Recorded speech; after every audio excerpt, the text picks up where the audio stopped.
Hello and welcome to Boldly Watch for our very secret and special behind-the-scenes video recording. Is it secret? It's secret.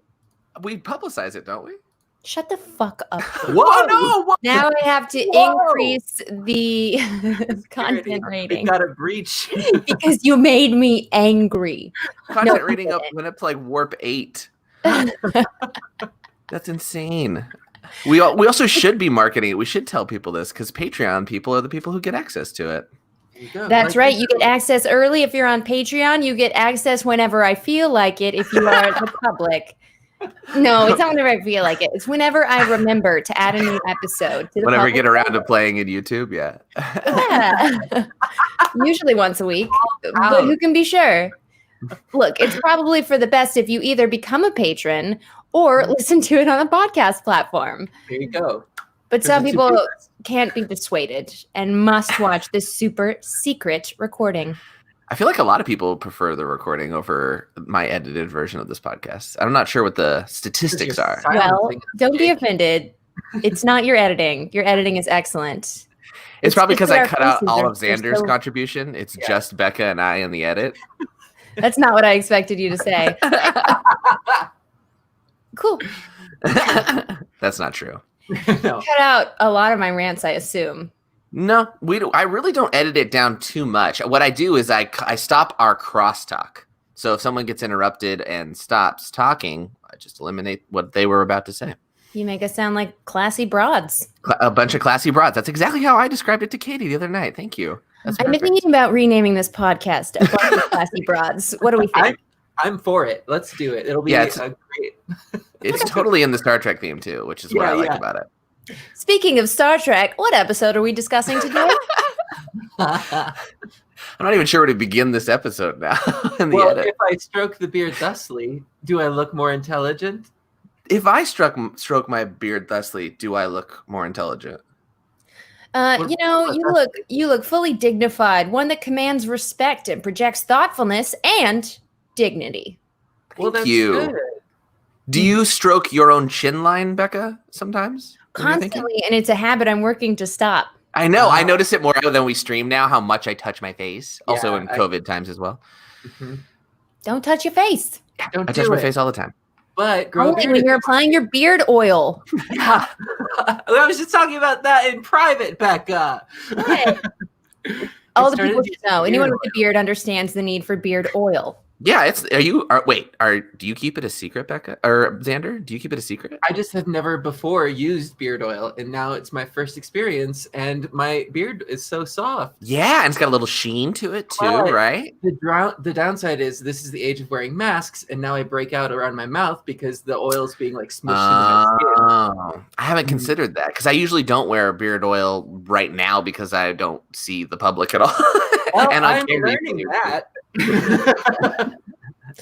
Yeah, but it does with tamp makeup down those, cause for zits. It's true. It does tamp down those little stray long hairs that you miss when shaving as well, which is what I prefer. And I'm really glad we got on this tangent. But speaking of tangent, it's the Schizoid Man. But that's how the episode opens anyway. Yeah, that's true. I loved that beginning scene or that scene with Data too because I was like, he's not gonna have a mustache, is he? And no, he had a full-on beard, a very Riker beard too. That's what I love about it. Man, it really shows how he feels about Riker. Mm-hmm. Thinks he's very dignified. So apparently, in an early draft of the script, it also called for him to be bald, as in the card. Yeah. So like he combined both of them, maybe. That would be so good. Yeah, right. I don't know if that was like a production thing to like have to figure out with him too much. Cap never looks good. Let's be real. Yeah, it's tough to make work, especially on 90s TV. And Brett Spiner does have a pretty thick head of hair under that. Gorgeous thick head. The Schizoid Man. Sexy beard. We should make that clear. For sure. I think it works on him. And as an owner of a beard, I do agree that it is like a strokable appendage that really helps for making you look intellectual. Sorry, strokable appendage, man. I just walked into that one. You Xander. commented earlier that I have an innate ability to turn anything into an innuendo, and I am refraining. Here we are. I pretty much opened the door and said, "Come on in." That was my fault. The Schizoid Man is appendage. You called a beard an appendage. It's an appendage. Dude, that's a stretch. I regret everything I've started to say about it. The podcast A strokeable feature. You know what? Strokeable is also something I shouldn't just use right now. Yeah. You know what? We're strokables, I guess, is what we're learning. I am taking an escape pod from this conversation and segueing over to the episode description because it's the Schizoid Man. Smooth. An away team discovers the dying Doctor Ira Graves, who claims to be Data's grandfather. And a total ass. Oh, smooth transition, like a freshly shaved android face. Smooth as a baby android's face. Is that a new? That's the expression. Yeah, he is a creep. He's more of a creepioid, a creepzoid than anything. Women aren't people; they're women. Right. As soon as that sentence came out, I just wrote in my notes, "Uh-oh." Burn this man alive, I said. Burn him in effigy. Send his body out into the space void with different cells going in all different directions. Don't wait till nature runs its course. You're not wrong. Are you combining a reference to the next episode as well? No. They sent his body. Well, yes, there is a reference to the next episode, but we're not there yet. That's we're not. Future, Jake. Yeah. No, they send out his coffin and leave it drifting in space. Yeah, that's true. Yes. What were you saying, Xander? Just that he's awful, but I think that they make a good point of he's not supposed to be likable, and boy, do they do a good job of making him unlikable. Yeah, for sure. Like for someone who's supposed to like have all this, well, let's put it this way: Star Trek kind of in general reveres scientists and intelligent people for the most part, and so in order to counter the fact that we're not supposed to revere him, we're supposed to revere like his work. We also show that he's a very unlikable person. Yeah. And treats women not as people, apparently. What an overt way to say it. Doctors not as people. I don't like people and I don't like doctors. I'm pretty sure doctors are people. Yeah. You're wrong. Ask a patient. I love his intense suspicion. He's like, doctor's always sneaking up behind you. Like this guy is being hunted by doctors. Maximum sus. All doctors are the imposter. I feel like he watched like a TV show called Dr. Hunters or something like that. Yeah. We do meet Lieutenant Solar, who is very intelligent eyes, cutie with the Vulcan ears. I'm in love. I will say, though, we did have a great opportunity to have a Pulaski-centered episode of this medical mystery, but I do love Lieutenant Solar. Don't need it. Fine without it. Thank you. But they did give her a B plot in a way. Why did they have another doctor? I don't know. Because she was still in the episode. It's not like they didn't have. Girlfriend really wanted to be in. Don't make things up like that because I'll believe you. Probably true. That's not based on anything, though. Based on assumptions and guesses, which are, in fact, truth if you watch last night's presidential debate. Oh, God. Sorry. Be Mary. Ideally, oh, my goodness. What interesting. So, Pulaski's in the episode, so I'm not sure what the whole purpose was of bringing in Lieutenant Solar, but this is a testament to how in-depth Memory Alpha is. I've referenced Memory Alpha before. It's the fan-made Wikipedia or fan-made wiki online of Star Trek, and they have a continuity note about Lieutenant Solar being with the away team. This episode is apparently the only Star Trek The Next Generation episode where a multi-person away team does not include at least one member who is 100% human. Whoa! What a very specific thing for them to catch, because the landing party is Data, Troy, Solar, and Worf, and Troy is half Beta Zoid. Yeah. So no one is 100% human. I was just like, how the hell did they catch that? Finally, who's doing like racial comparisons of everybody who beams down? Well, yeah. All of Star Trek is a little too human-centric, if you ask me. But I am asking you. Tell us why. Yeah, because I think that, a lot of the times it's due to expenses with makeup, or, they don't want to cast somebody that can only be seen through a prosthetic. But all of the stories that are told through the Star Trek TV series seem to be very human-centric, with human captains and a majority human crew, which is boring in a place of infinite possibility and infinite combinations. Yeah, for sure. You don't want to, but not infinite budget. That's well, there's also do you also want more humanoid races, or are you wanting everything to be super diverse and space jellyfish as well? I want more puddles of tar people. Yeah, but that don't kill others. There's got to be nice ones. It's got to be. So let's go through the plot a little bit. Ira Graves somebody sends a message to out that Ira Graves is in trouble, and they can't respond back, so they head straight there. Data wants to try on a beard because he's I guess experiencing a little insecurity. He's living his best life. He's living his best life. And then we decide that there's also there's another medical emergency somewhere else as well. On the Constantinople, the ship hull had a breach, which we find out nothing about. But hopefully they were all saved by the Enterprise. Who knows? Yeah, I'm not sure what the I guess it was a plot device to make sure the away team was by themselves for a little while. Yeah. And that had to be sent at warp speed, so they might get stuck in a wall. Yeah, the near warp transport. Apparently, Troy briefly manifested in the wall for a second and then safely got into the corridor. And she was like, "This was strange. Did anyone else experience this? Also, I was into it." She definitely wasn't before they beamed, though. She was like, "Wait, I don't understand." They're like, "You'll get it," and then I felt just the emotion of a wall, and I enjoyed the prospect of potentially becoming one with walls. That's a good Troy accent. Thank you. I'll work on it. Yeah. No, especially for someone who is the counselor and is used to abrupt or at least clear communication. She was expressing her feelings. I'm uncomfortable. Please explain what's happening. And no one was doing it. No and they're one. just like, you'll see.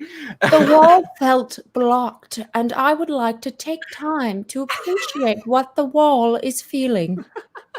The wall felt jealousy?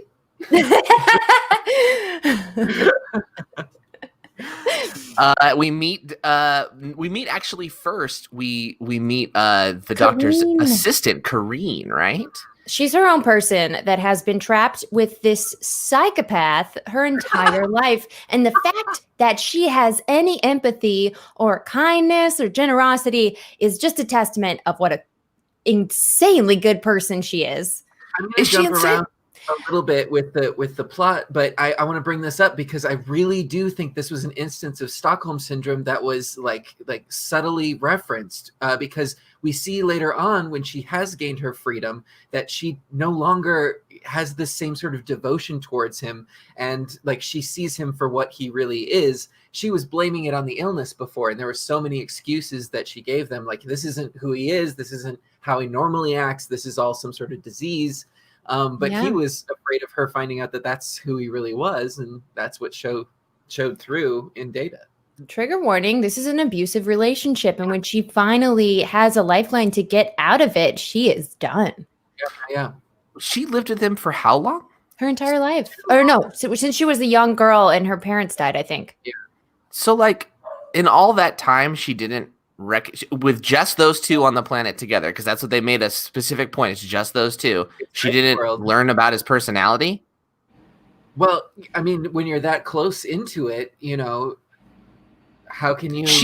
I don't know. My problem with her is they wrote her to be so, I don't know, for lack of a better term, incredibly stupid. Troy was like, he has feelings for you. She goes, he does? Strongly disagree. Nothing was modeled for her. Everything of her experience was given to her by this crazy person that manipulated her emotions and how she's never encountered anyone else that she could have romantic relationships for.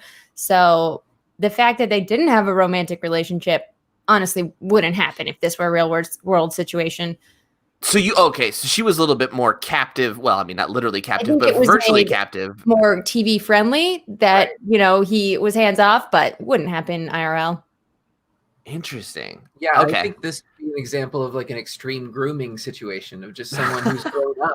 I'm serious, like under the thumb of somebody else who could mold this person to be anything that they want them to be, including like a worshiper of his genius. Well, your theory is backed up by the fact or how he treats the women who are all on this away team, right? Who's just like va va voom. He said know, va va right? boom. Va va voom. I was too busy typing angry comments when that happened. He didn't say that. I'm saying that's his attitude. Oh, like I see. His eyes sprang out of his head. Yeah. And Auga.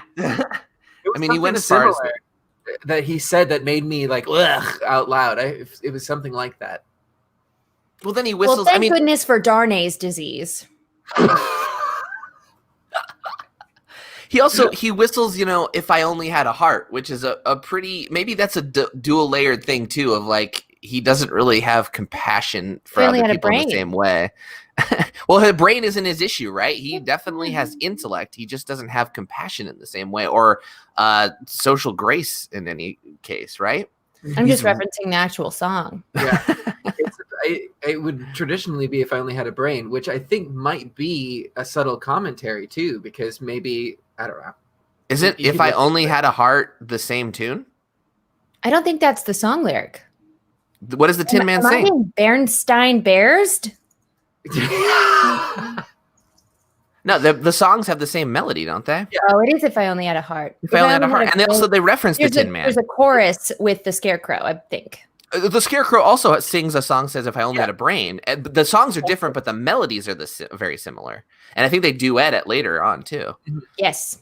If I only had a heart, if I only had a brain. Yes, okay. They both exist. They're both real. No, if I only had tornado insurance. Mandela effect here. Thank you. Yeah. He gives Data the idea that he is somehow his grandfather because he taught Noonien Soong some things, which Data just immediately eats up. What's that, Becca? So he claimed. I know, right? We have no verification of that. He's like, I'm your grandpa. He's like, okay, grandpa, I have lots of questions. Yeah. Well, not only that, it's obvious who made, if you knew Dr. Noonien Soong, who was a famous scientist, or what he looked like, Data looks like him. So they haven't established that yet, have they? Because the one Noonien Soong thing, right? Because Data lore is the only thing we've seen so far, and lore just looks like Data. But I don't think we've seen Soong yet, right, Becca? Correct. I have no idea. I just know of his renown. You will learn. You will learn. What's this? Graves. Graves says something to Data where he's trying to understand his existence, and he says something pretty strong about like how he can't experience emotion, pain, love, lust, and he says your existence must be some kind of walking purgatory. Oh, right. And that's kind of fascinating because I don't think it's as dire as that in Data's eyes, but Data does struggle very frequently with trying to understand, and he is confused in almost every episode of Star Trek about something. So in a way, I never thought of it that way, but yeah, Data actually does struggle kind of on a day-to-day basis. That's an interesting thought I never had. Yeah, well, also you can see that if you know his plot moving forward, this could be seen as a justification. Like, you are suffering. I'm going to put you out of your misery because you don't know what it is to be human. I do. I can properly use this vessel where you can't. Yeah. Yeah, they both struggle, but this is also a guy who struggles with his own being human too, right? Because they mention they both struggle with humor or being funny, and that's pretty obvious. Despite Data having, Brent Spiner kills it in this episode. I really think, as much as I'm okay with this episode in general, I didn't really love it. I thought Brent Spiner deserves every accolade for it. Anytime he plays multiple characters within Data's body, oh my God, it's incredible. I wrote every Data line is quotable. Yeah. Especially when he gives his own eulogy or Dr. Graves inside Data's body. That monologue was so good. He's so smarmy I'm almost about done, it. Picard. No, you're done. You're done. I did not expect to laugh as much as I did in this episode. I was howling at the monologue. That was great. Anytime it's a Data-centric episode, there's gonna be laughs. He's just so good, and his character is so fun to write for because it's such a unique experience. And you can tell that Brent is having a good time with the character too. I wondered how much of that was written, how much he kind of riffed off of what was on the script and improv'd a little. Those who knew him loved him, while those who did not know him loved him from afar. I'm going to posit that perhaps every line was written because, fun fact, our friend Amy Vorpal ran a D&D campaign where Brett Spiner guested. And he told her, I am very nervous because this is so completely different than working off. Like, I'm a stage actor and I memorize lines and I say those lines and I know how to work on a script in that way. And improvisation is terrifying to me. Wow. So I wonder. Wow. I think improv is terrifying for a lot of actors. And it's an intimidating thing from the outside. We three are pretty experienced at it and feel comfortable with it now. We're amazing at it, actually. Yes. What's that? And what? We're just like incredible at it, so I can't comprehend. I'm not trying to beat our own chest so much to say we're comfortable with it, which, again, great. Thank you for that. You're welcome. Thank you for yes anding. Also, during the funeral, that first shot of Graves, I was pretty sure was Bryan Cranston in Breaking Bad. Like, that looked just like him in that coffin. I was like, Bryan Cranston? It's just a plastic model. Fun fact, actually, that was Bryan Cranston. This was pre his X-Files days, and he really needed the gig work. So they had him as a stand-in. That's a lie. I'm sorry. We don't give real trivia here. This is real trivia. Bryan Cranston was doing voiceovers for Power Rangers at this time. Yeah, that is real trivia. Good trivia. Hey, what would you guys say in your own eulogy? To know me was to love me. Was to know you. Have a good time. There was nary a thought for myself. Yeah, I guess if you had like the time to sit and think about what you would want someone to say, and we had full view of his mentality and how old-fashioned it was and awful, that this totally made sense. Felt very Trumpian, to be honest. The lack of shame and humility. Well, so here's my question about him. Is he like a prototypical like incel in some ways because of how like antisocial he is and like how he kind of treats women like not really as people and how he's instantly jealous of Picard just having a conversation with Karine, and he gets violent when he can't get that fulfilled? I was like, is this an extreme comparison or is there way too many parallels here? He definitely would be a member of QAnon. Yeah, this is a podcast medium, but you can't see how violently I'm agreeing. Yes. You nailed the that. Definition of the word incel. Mm-hmm. Well, and to be clear, like that's the incel is a term of people that label themselves as involuntarily celibate, and it started out as a pretty non-hostile thing, but rapidly devolved into a very misogynistic worldview that some of these people that are involved in it believe they are owed things from other people, and specifically sex and affection, even though they don't necessarily try to reciprocate it. And I don't know if I can make that indictment about Ira Graves' character, but it's crazy how much of a creep he was. Didn't seem very reciprocal for Karine. Yeah, very much no. And that's the thing about Karine, though. I understand what you guys are saying about how she's definitely a victim in this circumstance, but she just doesn't seem to be aware of anything. Like Troy says to her, he feels attracted to you, and she's like, I don't really. And then when Ira Graves comes to her in Data's body and says, it's me, she's like, Ira? Naive is not simple. I mean, she did figure it out, and she didn't know Data before, so she could just think, wow, this is how all male-type figures interact with me is creepily. Not only that, we could see that the type of person that Graves was, he probably didn't treat her as a person, or B, anyone with any sort of intellect that could compete with his genius. Yeah. So everything that she knew was probably very rudimentary and kept from her. That is a thing. If you are told that you're stupid your whole life, you'll think you're stupid. If you Man, I'm really into this show called Say I Do as a palate cleanser on Netflix. It's like a Queer Eye type show where three gay men do a wedding, but they also like dig into someone's psychology and help them with any sort of emotional blocks they have. And there was a woman who had an undiagnosed learning disability, and she thought she was stupid.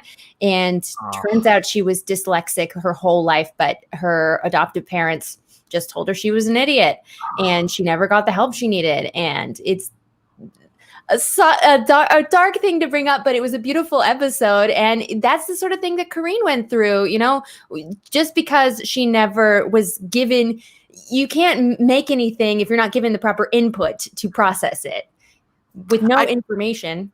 Yeah, that breaks my heart, that story. Like, I get it. But I guess I wish I don't want to see Karine's abuse by any means, but I kind of want that to be a little bit justified. Like, we never really see how he interacts with her. He ignores her for most of the episode until he's in Data's body. Then he's suddenly all hot for her. Like, he was giving honestly, attention maybe to that was everybody to else. spare the audience because they didn't want to see that. Again, I don't necessarily need to see that either, but like in story-wise, I want to justify what their relationship was. Right. Yeah. Maybe there's a scene cut for time, but that's a good point that we didn't actually see him interact with her. Yeah, that was my thing. So Data takes, we know what happens. Ira's has a terminal disease, and he's going to die. And he talks to Data, and off screen, his memories are absorbed into Data's brain, and that happens very quickly, but it works. And suddenly Data, in a very slight acting shift from Brent Spiner at the top, is just a little bit different, and he speaks like with some contractions a little bit. He's got a little bit of emotion in his response. He's got a little smarm coming out of him. And we don't have a B plot to balance this, so we pretty much live with Data for most of this episode. You know, they had the option of a B plot with the Constantinople having a hull breach, but I guess they just never cast those actors, and they were like, cut these scenes. We'll figure it out. Data can give Data more lines. But anybody who didn't immediately notice the shift in Data, now that's some purposeful naivete. Just for historical accuracy, they changed it to the USS Istanbul now. Once they repaired Istanbul, not Constantinople. Got it. So this episode was actually based on two separate premises. I'm also pulling this from Memory Alpha. The first story the first story was entitled Core Dump, and it concerned Ira Graves and how he transmitted his consciousness into Data. In this version, the crew was aware of the procedure ahead of time. So then there was a second story by Tracy Torme who wrote this one, entitled I can't remember what it's called, but he said that he wanted to do a story about Data having memories of the dead colonists from the planet he came from, which, if you remember from the previous episode, is it Theta Omicron something? Oh, I don't remember. But he has colonist memories from when he was first discovered, right? It's established. It was a civilization that died, and he has all their memories. A woman comes on board who once had a triangular love affair with two of these men from that colony. Though their memories instantly come alive in Data when he sees her, and their personalities basically take him over. One was an Italian Don Juan type, and the other was a sort of overzealous and very jealous kind of nerd. So Data would suddenly break into these personalities. He'd become very jealous, possessive, amorous, and whatever around this woman. Shoot this episode. This could have been this one I like, and I also want that one. Give me anything where Data plays multiple characters. I think the other version would have been better, because we would have, instead of seeing a combination of someone who is good with women and terrible, we get this weird hybrid of just someone who just tends to be terrible. Right. I'd also like to see a relationship where the woman has agency. Well, 100%. Yeah. I think there's another case to be made for combining this into one episode and blaming it on one character. You have to make this person like so bad that you're okay with essentially murdering them and saving Data, because they do make the point of it's a machine versus like a human consciousness, even though we have come to know Data as a person and a sentient being. And we've also dealt with the idea of what is consciousness and what constitutes life. Right. Can I quote some of Picard's speech at the end, because I really loved it. So there's a lot of episode left after they come on board and Data's body is commandeered, and then they figure out what happens. They confront him. He's already injured people because he was a very violent person. He broke parts of Corinne's hand in the 10 forward. And then when Picard finds him, he's already hurt Geordi. And Picard cleverly tells Medbay there are 2 injured people here at the top of engineering, knowing that he's about to get hurt. And then he gives his speech. He says, "You have extended your life at the expense of another. Give him back. He must not be lost. He is not simply an android. He is a life form entirely unique. He is different, yes, but that does not make him expendable nor any less significant. No being is so important that he can usurp the rights of another." And that speech makes this one of my favorite episodes. That last line especially, "No being can usurp the rights of another." I really love that. Now, then Data gets too close to him and he faints. So,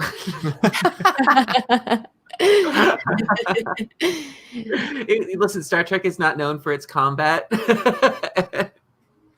I'm really waiting for the episode where we do get a good combat scene. I feel like we're gonna get one. I don't know when. It was not this one. I know.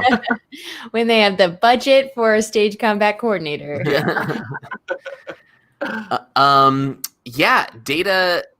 Data eventually, I shouldn't say Data.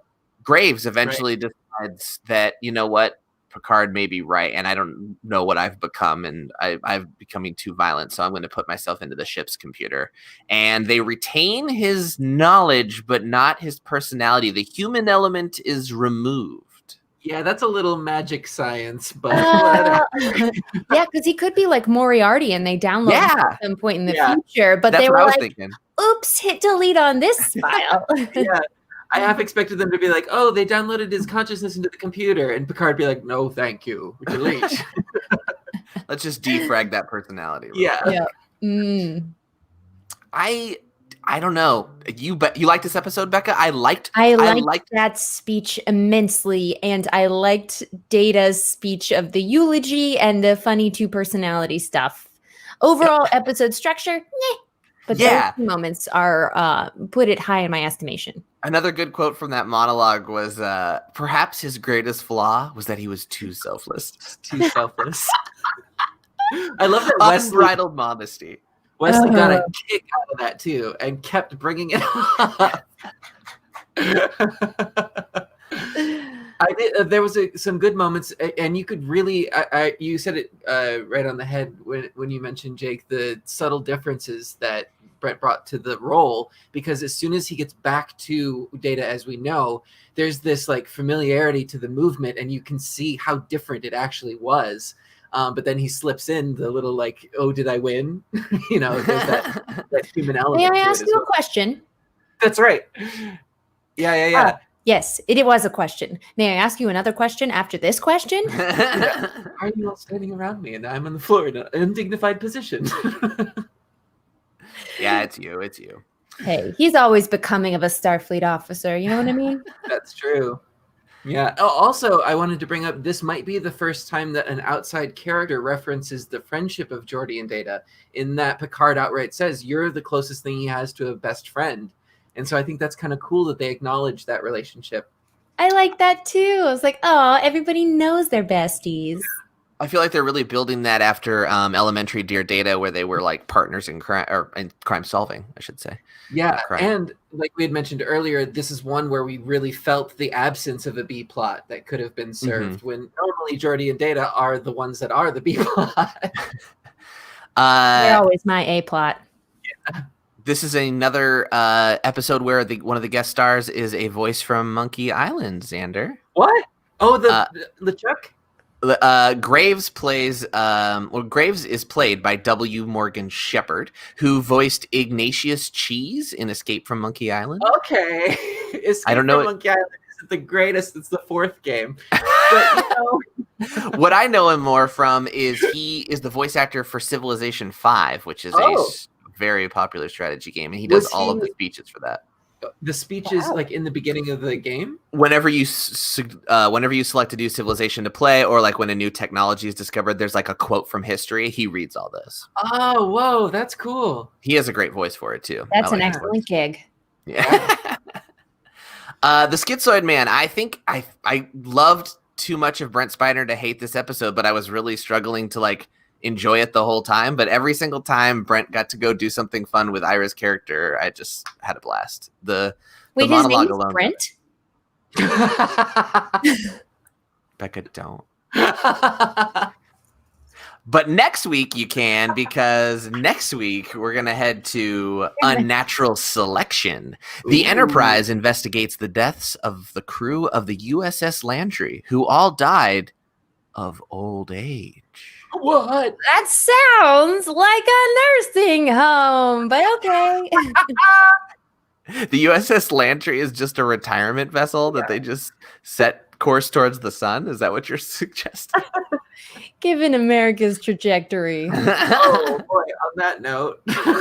Thanks for watching.